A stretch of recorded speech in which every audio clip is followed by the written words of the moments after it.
क्या आपकी उम्र भी 60 साल से ज़्यादा हो गई है और आपको लगता है कि आपकी टाँगों ने आपका साथ देना छोड़ दिया है? कुछ अर्सा पहले मेरी मुलाकात एक बुजुर्ग मरीज से हुई। उन्होंने मुझे बताया कि हर सुबह उठते ही उन्हें अपनी टाँगें इतनी सख्त और भारी महसूस होती थीं कि चलना भी उन्हें मुश्किल लगता था और रात को भी उनके पाँव इतने ठंडे हो जाते थे कि बार-बार उनकी नींद खराब होती थी। जब उनका एक सादा सा टेस्ट किया गया तो पता लगा कि खून को उनके पाँव तक पहुँचने में तकरीबन 7 सेकंड्स लग रहे थे, जबकि सेहतमंद जिस्म में ये काम 2 सेकंड में हो जाता है। हमारे पाकिस्तान में अक्सर बुजुर्ग जब फजर के लिए उठते हैं या सेहन तक चल के जाते हैं, तो वो इस थकावट को और सुनपन को सिर्फ बुढ़ापा समझकर बर्दाश्त करते रहते हैं। और ये बुजुर्ग अफराद हर महीने हजारों रुपए की अद्वियात भी इस्तेमाल करते हैं, लेकिन फिर भी इन अद्वियात से इन्हें कोई फायदा नहीं मिलता। अब सोचने की बात यह है कि असल मसला है कहाँ। अक्सर हम समझते हैं कि ये सिर्फ उम्र का असर है, लेकिन असल वजह कुछ और होती है। क्योंकि वक्त गुजरने के साथ साथ हमारी जो रगें हैं वो आहिस्ता आहिस्ता सख्त होने लगती हैं और जो उनकी अंदरूनी तह है जिसको हम एंडोथेलियम कहते हैं वो कमजोर पड़ जाती है। इसकी वजह से हमारे जिस्म के अंदर जो नाइट्रिक ऑक्साइड है वो कम रखता है और ये नाइट्रिक ऑक्साइड हमारी रगों को खुला और साथ में नरम रखने के लिए बहुत जरूरी है।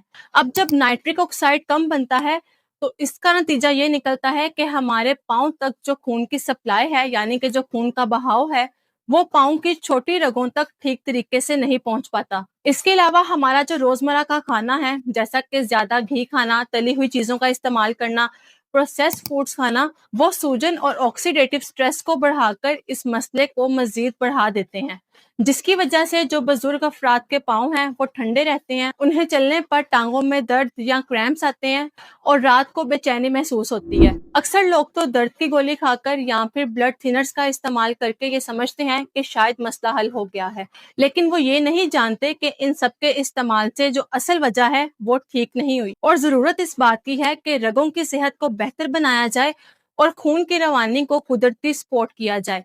तो आज के इस वीडियो में मैं आपको कोई महंगे इलाज के बारे में नहीं, बल्कि आपके किचन में मौजूद कुछ बीजों के बारे में बताऊंगी, जो आपकी इन पुरानी रगों को दोबारा नया जैसा बनाकर आपकी टांगों में पहले जैसी गर्मी और ताकत लौटा सकते हैं। तो चलें बिना देर किए शुरू करते हैं वीडियो को और जानते हैं इन बीजों की तफसील के बारे में।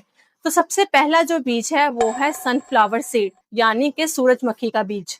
ये छोटा सा जो सूरजमुखी का बीज है, ये ग़िज़ाइयत के लिहाज से बहुत ज्यादा ताकतवर है और ये हमारी रगों की सेहत को सपोर्ट करने वाले कई अहम न्यूट्रिएंट से भी भरपूर होता है। सूरजमुखी के बीज के अंदर विटामिन ई पाया जाता है, जो कि एक बहुत ही ताकतवर एंटीऑक्सीडेंट है। अब इस विटामिन ई का काम ये है कि ये हमारी रगों की जो अंदरूनी सतह है उसको ऑक्सीडेटिव स्ट्रेस से बचाने में मदद देता है, क्योंकि उम्र बढ़ने के साथ ये जो तय है ये आहिस्ता आहिस्ता कमजोर होने लगती है, जिसकी वजह से जो खून की रवानी है वो मुतासिर होती है। लेकिन यहाँ पर जो विटामिन ई है वो इस कुदरती निजाम को सपोर्ट करने में अपना किरदार अदा करता है। इसके अलावा सूरजमुखी के बीज के अंदर जो मैग्नीशियम है वो भी अच्छी मिकदार में पाया जाता है। अब ये जो मैग्नीशियम है ये ब्लड वेसल्स को रिलैक्स करने में बहुत ज्यादा मददगार है और जब हमारी ब्लड वेसल्स रिलैक्स रहेंगी तो इसकी वजह से जो खून का बहाव है वो बेहतर तरीके से जारी रह सकता है। साथ ही इसके अंदर मौजूद सेहतमंद अनसैचुरेटेड फैट दिल और रगों की ओवरऑल सेहत के लिए बहुत ज्यादा मुफीद समझे जाते हैं।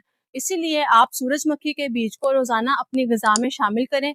इसको शामिल करने के लिए आप 1 या 2 टेबल स्पून आप सूरजमुखी के बीज लें और इसको आप ओट्स में, स्मूदी में, सैलेड में या दही में शामिल करके इस्तेमाल कर सकते हैं। दूसरा बीज है सफेद तिल। अब ये जो सफेद तिल हैं ये बरसों से हमारी ग़िज़ा का हिस्सा रहे हैं और अब साइंस भी इनके कई सेहतमंद फवाइद को तस्लीम करती है, क्योंकि तिल में सेसमिन और सेसमोल जैसे कुदरती एंटीऑक्सीडेंट्स पाए जाते हैं जो ऑक्सीडेटिव स्ट्रेस और इन्फ्लेमेशन को कम करने में मदद करते हैं। और जब रगों के अंदर सोजिश कम होती है तो उनका जो कुदरती काम करने का निज़ाम है वो बेहतर तरीके से काम करता है और इसी के साथ खून के बहाव में भी बेहतरी आती है। इसके अलावा ये जो तिल है ये कॉपर का भी एक बेहतरीन जरिया है। अब ये जो कॉपर है ये कनेक्टिव टिश्यू और साथ में ब्लड वेसल्स को सपोर्ट करता है, जिसकी वजह से जो आर्टरीज हैं वो अपनी मजबूती और लचक को बरकरार रखने में मदद पा सकती हैं। साथ ही इसमें सेहतमंद फैट्स और फाइबर भी पाए जाते हैं जो दिल की सेहत के लिए बहुत ज्यादा मुफीद हैं। आप रोज़ाना तिल को अपनी ग़िज़ा में शामिल करें और इसको शामिल करने के लिए आप इसको हल्का-सा भूनकर सालन के ऊपर, सैलेड के ऊपर, दही में या सूप में छिड़क कर खा सकते हैं। तीसरा बीज है चिया सीड। अब ये जो चिया सीड हैं, ये आजकल बहुत मशहूर हो चुके हैं और इनके मशहूर होने की वजह कोई ट्रेंड नहीं बल्कि इनकी ग़िज़ाई अहमियत है। क्योंकि चिया सीड के अंदर ओमेगा 3 फैटी एसिड्स, फाइबर और एंटीऑक्सीडेंट्स पाए जाते हैं और जैसा कि हम सब जानते हैं कि जो ओमेगा 3 फैटी एसिड है, ये हमारे दिल की सेहत और साथ में हमारी रगों की सेहत को सपोर्ट करता है और जिस्म में इन्फ्लेमेशन यानी कि सूजन को कम रखने में मदद दे सकता है। इसी के साथ ये जो चिया सीड हैं, ये सेहतमंद ब्लड सर्कुलेशन को सपोर्ट करने में भी अपना किरदार अदा करता है। चिया सीड की एक और खास बात ये है कि जब हम इसको पानी में भिगोते हैं, तो ये अपने वजन से कई गुना ज्यादा पानी जज्ब करके एक जेल जैसी शक्ल इख्तियार कर लेता है, जिससे हाइड्रेशन को सपोर्ट मिलती है, जो कि सेहतमंद खून के बहाव के लिए भी बहुत ज्यादा जरूरी है। क्योंकि जब हमारे जिस्म के अंदर पानी की कमी होती है, तो खून अपना बहाव यानी कि अपनी रवानी बेहतर तरीके से बरकरार नहीं रख सकता। इसीलिए आप चिया सीड को अपनी रोजाना की ग़िज़ा में शामिल करें। इसको इस्तेमाल करने के लिए आप रोजाना 1 या 2 टेबल स्पून चिया सीड को 1 गिलास पानी या 1 गिलास दूध में 20 से 30 मिनट के लिए भिगोकर इस्तेमाल करें। इसके अलावा पाकिस्तान में अक्सर चिया सीड को स्मूदीज में, मशरूब में यानी कि शरबत के अंदर भी शामिल करके इस्तेमाल किया जाता है। चौथा बीज है पंपकिन सीड यानी कि कद्दू के बीज।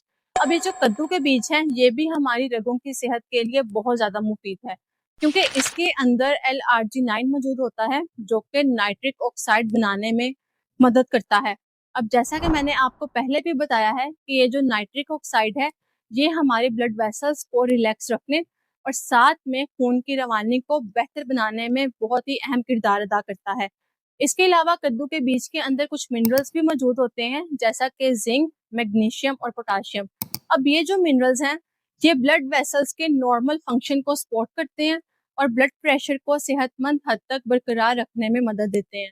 आप एक छोटी मुट्ठी बिना नमक के जो कद्दू के बीज हैं, वो रोजाना स्नैक के तौर पर खाएं या इसको दही और स्मूदी में भी शामिल करके आप इस्तेमाल कर सकते हैं। आखिरी बीज है फ्लैक्सीड यानी कि अलसी के बीज।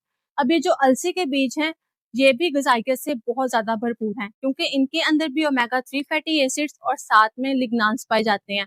साथ ही फ्लैक्सीड के अंदर यानी कि अलसी के बीज के अंदर फाइबर भी मौजूद होता है, जो कि सेहतमंद कोलेस्ट्रॉल लेवल को सपोर्ट करने में अपना किरदार अदा करता है। अगर आप अलसी के बीजों का पूरा फायदा हासिल करना चाहते हैं, तो आप इन्हें हमेशा पीस कर इस्तेमाल करें, क्योंकि अगर आप इनको साबुत इस्तेमाल करते हैं, तो ये जो बीज हैं, ये आसानी से हजम नहीं होंगे। इसीलिए आप रोजाना 1 या 2 टेबल स्पून अलसी पाउडर आटे में, दही में, लस्सी में या स्मूदी में मिलाकर इस्तेमाल करें।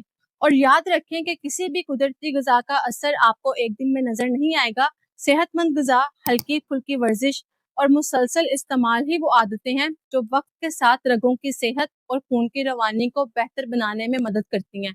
अब फैसला आपके हाथ में है कि आपने अपनी रगों को सेहतमंद अद्वियात से बनाना है या फिर इन छोटी छोटी आदतों से।